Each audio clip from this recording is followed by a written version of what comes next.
Hello and welcome to a review of Out of the Silent Planet by C.S. Lewis, a wonderful science fiction novel from 1938. C.S. Lewis is most well known for the Chronicles of Narnia, and honestly I do not understand why this book is not more popular. I found it absolutely riveting. It got me from the very beginning. It starts off where the main character Ransom, which by the way, great name for a protagonist, and he's going on a walkabout, which automatically allowed me to suspend disbelief because that is absolutely not something a modern American could do. I could not go on a walkabout with a pack on my back and some money in my pocket and just walk around and from like one lodging to another. That is just, first of all, in America it's almost impossible to do unless you're walking from one borough to the next in New York City.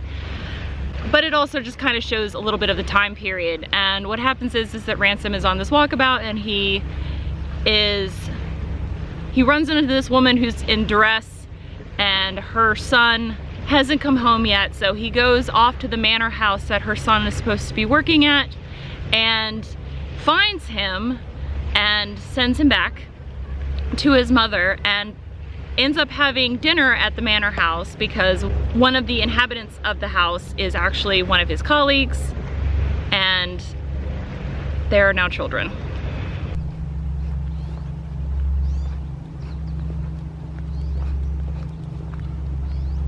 There was a herd of children and I have a herding dog, so that absolutely was not going to work.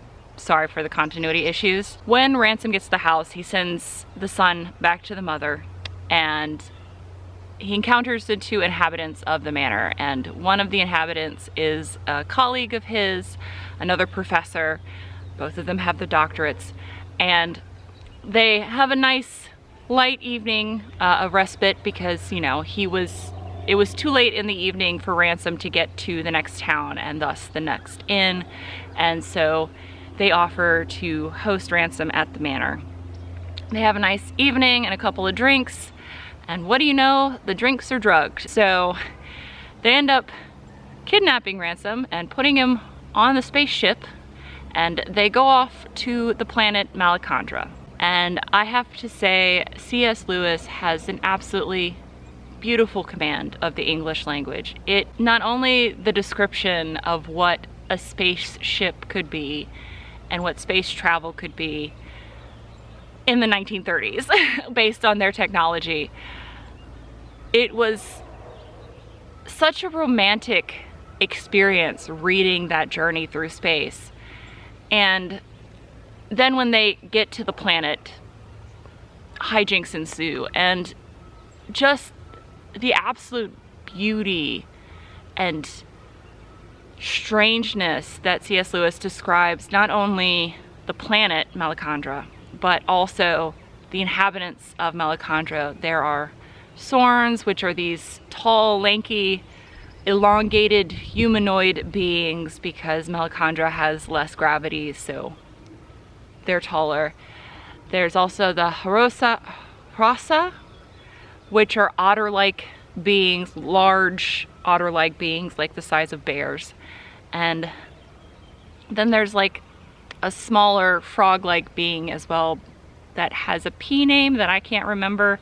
Hopefully editing me will put it down here because I can't remember, and I definitely won't try to pronounce that. It's his escape from his kidnappers once he gets to this planet, and his journey through the planet, and it's just wonderful. Through Out of the Silent Planet, you can see that Lewis, of course, very strong Christian themes throughout the book, like heavy-handed with the Christian themes, which are basically all of C.S. Lewis's books. He was a Christian, he was a very devout Christian, he wrote nonfiction papers about faith and your relationship with God. But I didn't mind it. I actually kind of enjoyed it. I could see the allegory that he was making throughout the book. What I enjoyed the most through the book, even with the heavy religious themes, is the folly and fear of humans, of mankind, about how humanity is so bent and selfish and self-serving that anything that is different is automatically met with fear and aggression, which, yes. And how having that kind of mentality and having that kind of disposition really inhibits our ability to appreciate the beauty around us and to embrace change and embrace differences in the world.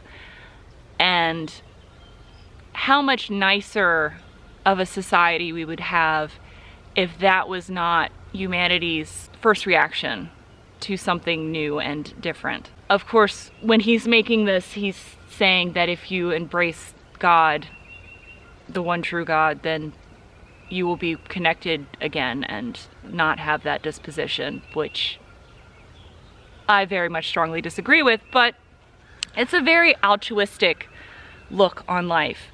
And as I mentioned before, C.S. Lewis's prose is so good. It was such an enjoyable read.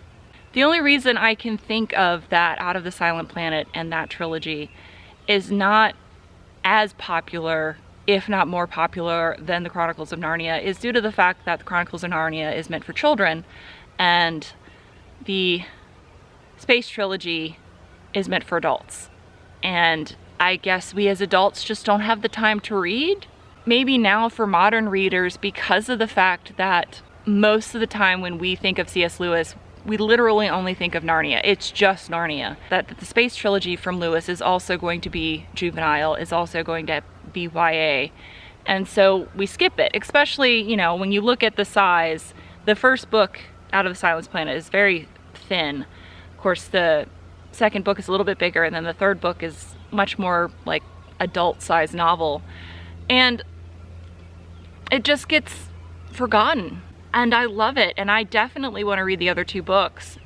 I will state that if you do decide to read Out of the Silent Planet, just don't read the last two chapters.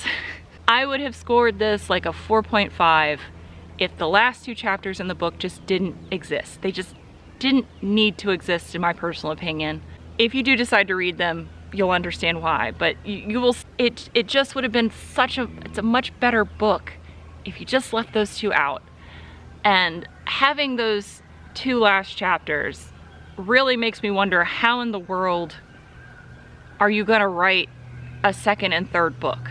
And I'm interested to find out, because I enjoyed this first one so much, and because I feel like, as someone who's read all of the Chronicles of Narnia and now having read this first Space Trilogy book, I just really like C.S. Lewis's writing. I did go to the Bird and Baby when I was in England for an Egyptology class. That was one of the big things that we did as a class, and I loved it, being there where Lewis and Tolkien would talk about their works. It just felt really nice as an avid reader. So I guess if you are in the UK, or if you travel to the UK, have a meal at the Bird and Baby. Hopefully it's still there. I don't know, because, you know, COVID, I have no idea if it's still there. Hopefully Editing Bob will do that.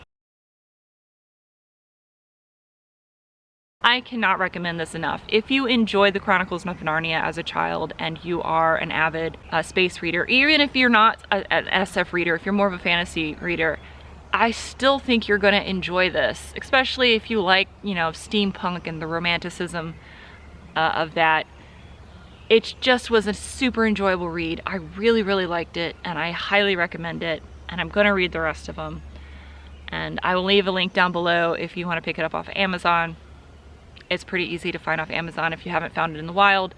Hopefully you do come across it, or if it's in your TBR, bump it up a little bit. But I'm glad that Donna, thank you, she actually gifted this to me when she was getting rid of a bunch of books. And I had no idea it existed until she gave it to me. So Donna, thank you very much. And I will see you guys in the next video. Until then, bye. Bye.